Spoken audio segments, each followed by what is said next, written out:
Cucumber salads are going pretty viral on the internet right now, so I thought, why not make 3 different recipes to show you how easy they are to make. One of them is the viral recipe, which is just a cucumber, smoked salmon, onion, capers, and cream cheese salad.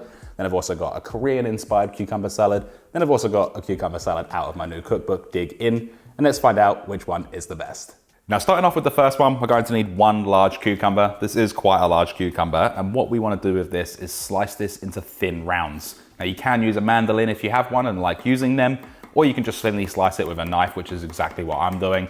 Try your best to get them as consistent as possible. Using a mandolin, of course, is going to get that accuracy, but if you're accurate with a knife, it doesn't really matter. And what you should have is something that looks like this that can be placed into a bowl. We're then going to need half of a red onion. Lay this in the half moon position. You can leave the core in or take it out. The choice is all yours. Thinly slice this the whole way across. When you get about 3/4 of the way through, lay the onion down again flat, and then you can continue slicing safely without it wobbling around everywhere. For some fresh herbs, I'm using 2 grams or 0.2 ounces of fresh dill. One of my favorite herbs. It just goes perfectly in everything. Scrunch this up a little bit and then roughly chop. Doesn't need to be too fine, and you can leave a little bit of stem in there as well because the stem has a lot of flavor.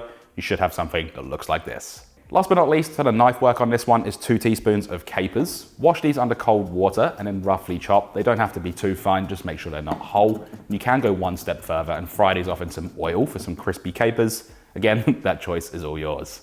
Into our bowl with the cucumbers, we can add our red onion. Make sure you scrape it all in there. All of that fresh dill, the chopped up capers, 2 tablespoons of cream cheese. Then what I have here is 80 grams of smoked salmon. I'm just going to tear this up, adding it into the bowl. And you don't have to do this if you don't want to, but cream cheese, smoked salmon, and dill is a beautiful combination. Now, the viral recipe of this does use monosodium glutamate, better known as MSG, but I'm going to start off by using salt and pepper, mix it around, taste it, and then see if it does need that flavor enhancement. So we'll hit this up with a little bit of salt. Just going to start off with a small amount because smoked salmon is quite salty. And of course, hit it up with some cracked black pepper. When that's all in, you can start mixing this around. What we're mainly concentrating on here is mixing up that cream cheese, making sure that it's coating everything. And if you've seen this type of recipes online, you'll notice that they use big plastic containers for this and then shake it. If you have them, go for it. I unfortunately couldn't get the large containers. I do only have small ones. So with this amount of ingredients, it's just not gonna work. Once that's all mixed through, just give it a taste. Personally, to me, doesn't need MSG, but because we are doing that recipe, I am just going to add just a tiny little bit. Mix it around again and try it again. I mean, it's not much different at all. You can definitely taste the MSGs in there because every time you take a bite, you just want to keep going back for more. It makes your mouth salivate. That's definitely what it's doing.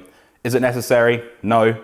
Can you add it? Yes. Choice is all yours if you want to do that yourself. Once that's done, you can then plate this up. And yeah, I know I'm using these little containers, but this is what the original recipes use. Of course, serve it up in a bowl. And right there is salad number 1. Cucumber smoked salmon, red onion, capers, dill, and a little bit of cream cheese. Super simple to make and tasty.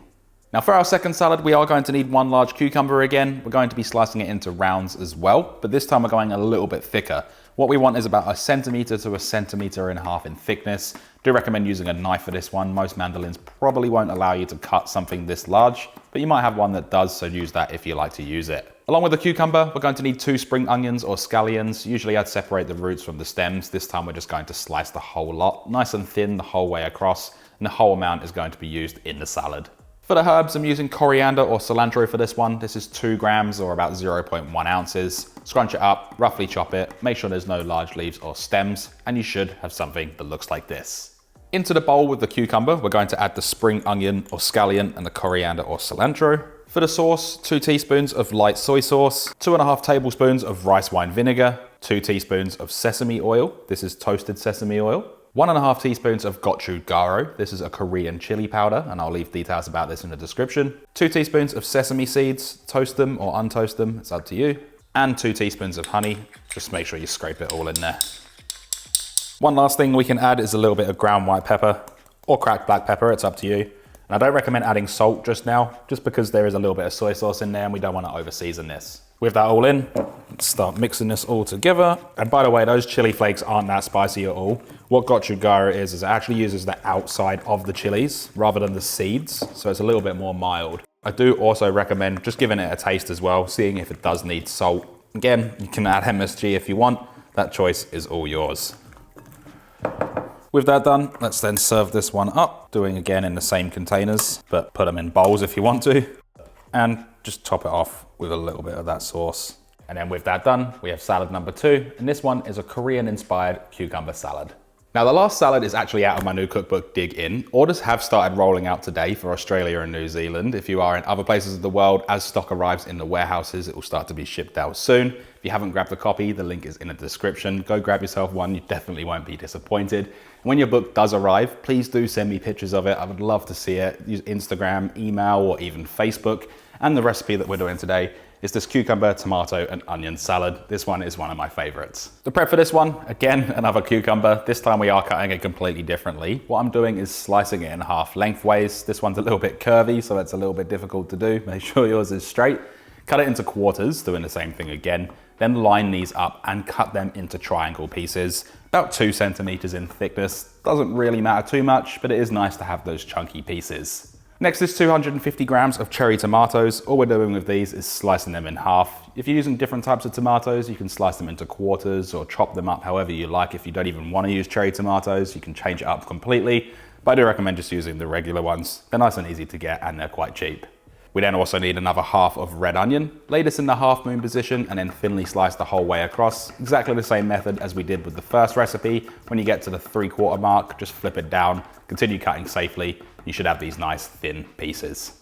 What I have here is 2 grams of dill, parsley, and mint. Beautiful combination, and it really does smell fantastic. All I'm doing with these is tearing them up with my hands. You'll smell all of those aromatics coming out of this. You can chop it, but it's easier to do it with hands. Save the dishes as well. Let's then get all of that into a bowl with the cucumber. Let's then pop this out of the way. And into another bowl, we're going to add 2 tablespoons of red wine vinegar, 1.5 teaspoons of onion powder, and 1 clove of garlic that's been ran along a microplane. Let's then give this a quick mix, concentrating on breaking up that garlic. And then whilst mixing, I'm just going to slowly drizzle in about 1/4 cup of extra virgin olive oil. This is just going to create a very basic vinaigrette that goes absolutely beautiful on this salad. Do also recommend giving it a little bit of a vigorous whisk. That way it will all come together. This can then be added into the salad. Add in a touch of sea salt flakes, as well as some cracked black pepper. 10 cracks worth. And all we need to do is mix everything together. Make sure everything's covered in that vinaigrette and all of those herbs are broken up, as well as the onion. And what I love most about this salad is it's so fragrant. So many nice flavors going on, like the freshness of the herbs and that vinaigrette. You can just smell the acidity in there, but it's not overpowering. It is just absolutely beautiful. Let's then get this one served up as well. And this one looks really nice put on a flat plate and then spread out. Put it as like a table filler. It goes really well with pretty much everything. With all of those done, it's now time to test them, see which one's the best. I don't really know how to say dig in 3 times. I think that's a little bit unnecessary. But with that all done, we can then dig in.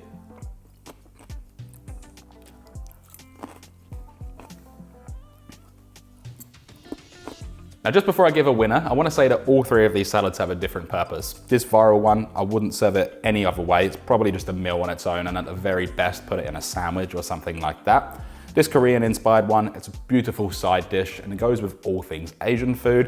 And then this one here, just one of those all-rounders, and it goes with pretty much everything. Use it as a table filler, and like I said, they all have a purpose. Now, the number one for me, and I'm not being biased, is of course the one that's in my book. I have to say it is delicious. It goes with everything. It's fresh and easy to make. Then the second one has to be the Korean-inspired one. It's just as good. It is beautiful as well. So much flavor going on in there. And it's not overpowering on the chili as well. That gochugaru, it's just made from the outsides of the chili, so it's not spicy at all. Last but not least is the viral one. Just everything tastes the same, if I'm being honest with you. The MSG's overkill as well. It is delicious. I'm not slagging it off or anything like that. All 3 of them are delicious, and I do recommend trying them for yourself, and you can decide which one is best. But if you enjoyed this video, hit that like button, consider subscribing, and leave a comment for the algorithm if you haven't already, and I'll see you on the next one. Thanks for watching.